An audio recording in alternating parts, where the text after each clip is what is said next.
1, 5h, 7h, Mathieu Noël.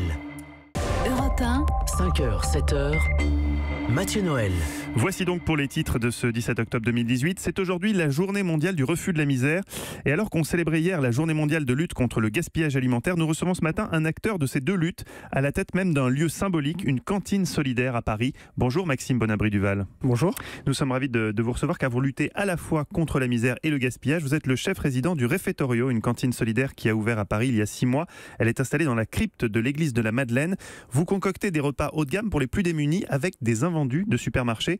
Ça veut dire qu'on retrouve quoi concrètement dans les frigos du Refettorio ? Alors, le paradoxe de la société d'aujourd'hui, c'est qu'en fait, on retrouve quand même tous les produits de consommation qu'on peut trouver dans les supermarchés, mais on trouve aussi des produits un peu haut de gamme. Donc, dans nos frigos, on a vraiment tout ce qui est fruits et légumes. Moi, je suis très friand de ce genre de choses, puisque c'est des produits bruts que je peux travailler derrière. Mais globalement, en fait, quand on peut se balader dans les frigos du Refettorio, on pourrait se dire qu'en fait, on est dans un supermarché ou dans un hypermarché, parce qu'on retrouve vraiment tout. Mais alors, ce qu'il faut dire en plus, Mathieu, c'est que qui sont les personnes qui bénéficient de vos repas tous les soirs ? Alors voilà, c'est là la particularité, c'est que les personnes qui viennent chez nous tous les soirs, ce sont des personnes qui sont en situation d'exclusion sociale, donc des SDF, on a aussi des migrants et des personnes tout simplement aussi qui peuvent avoir un logement mais qui n'ont plus assez d'argent pour se nourrir eux-mêmes. Je pense aux retraités notamment. Il y a beaucoup de monde, j'imagine, du coup. Oui. Vous ne pouvez pas accueillir tout le monde. Non, on ne peut pas accueillir tout le monde. Au Refettorio, le principe, c'est qu'on veut donner aussi une qualité dans l'assiette et aussi dans le service. Donc du coup, on a un service où on accueille par soir une centaine de personnes, ce qui nous permet aussi de proposer le meilleur et de redonner une dignité par l'assiette et aussi par le service et aussi par le lieu, puisque c'est un lieu aussi très culturel, parce qu'on a beaucoup d'artistes qui se joignent au projet, notamment JR, et du coup, ce qui redonne un semblant d'existence aux personnes. Avec des chefs qui vous accompagnent aussi, des grands chefs qui viennent aussi, vous on a la chance d'avoir rejoindre, beaucoup de grands chefs qui viennent toutes les semaines au Refettorio, et du coup, on va dire que nos invités sont ceux qui ont pu goûter au plus grand plat du monde en fait. Incroyable. Et vous, Maxime Bonabry-Duval, comment vous êtes retrouvé à titre personnel dans cette aventure ?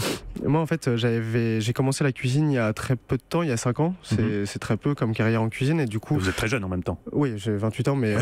Il faut le rappeler. Mais il faut dire qu'en cuisine, il y en a qui commencent dès l'âge de 16 ans. C'est vrai. Donc moi j'ai commencé quand même assez tard et en fait en commençant la cuisine, je voulais donner un impact social et environnemental à mon métier et du coup je me suis orienté tout de suite vers le gaspillage alimentaire où à l'école, quand j'ai fait Ferrandi, j'ai monté un projet anti-gaspillage avec des camarades. Et du coup, on a eu quelques médias autour de ça. Et puis l'équipe du Refettorio, quand ils l'ont monté à Paris, ils sont venus me voir et puis on a discuté. Et puis en fait, je me suis retrouvé chef résident du Refettorio. Alors, qu'est-ce que vous cuisinez ? Quel exemple de plat vous pouvez nous donner ? En fait, déjà, il faut savoir que moi, j'arrive le matin et je découvre ce que j'ai. Donc, par exemple, là, chaque jour. Voilà, on improvise. Et du coup, par exemple, l'autre jour, on a fait des lasagnes. Sauf que bon, on n'avait pas de pâtes. Bon, bah, du coup.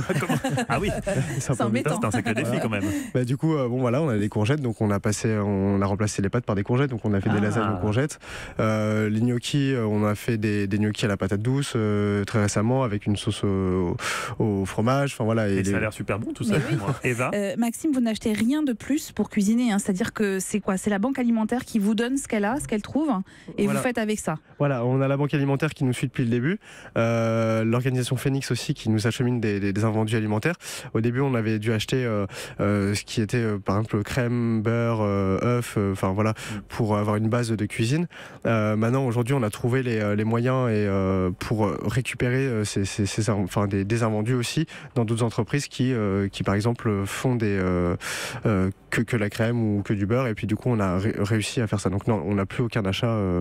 Alors un mot peut-être justement, on parle gaspillage alimentaire. Enfin moi par exemple quand je vois mon comportement, je fais des choses complètement idiotes. Par exemple quand j'achète du pain, j'en achète toujours 3 fois trop et il y en a qui est pas consommé. Peut-être des réflexes simples, des gestes simples pour éviter le gaspillage alimentaire. C'est quoi quel réflexe on doit avoir dans les rayons des supermarchés ou chez le boulanger ? Déjà peut-être s'établir une liste de ce qu'on veut faire dans la semaine. Ensuite bien penser à ce qu'on a déjà dans le frigo et sinon l'autre réflexe c'est aussi de se dire bon bah voilà c'est pas quelque chose qui peut être jeté mais quelque chose qui peut être revalorisé derrière. Donc avec le pain on peut faire beaucoup de choses avec un peu de savoir-faire et de... Mais c'est ça le problème, souvent on n'a pas le savoir-faire. Moi quand je me trouve face à du pain qui n'est plus moelleux, je ne sais pas quoi en faire. Ça c'est parce que vous voulez Maxime chez vous en fait. C'est peut-être ça. Eva, je voulais juste préciser que le Refettorio il existe aussi à Milan, à Rio et à Londres. Et il y en a d'autres qui vont ouvrir. Malheureusement j'ai envie de dire. Malheureusement. Très belle initiative en tout cas. Merci beaucoup d'être passé nous voir Maxime Bonabry-Duval, chef du Refettorio à Paris, cantine solidaire haut de gamme pour les plus démunis. Bonne journée. Merci. Europe 1. Il est 6h25, Mathieu Noël.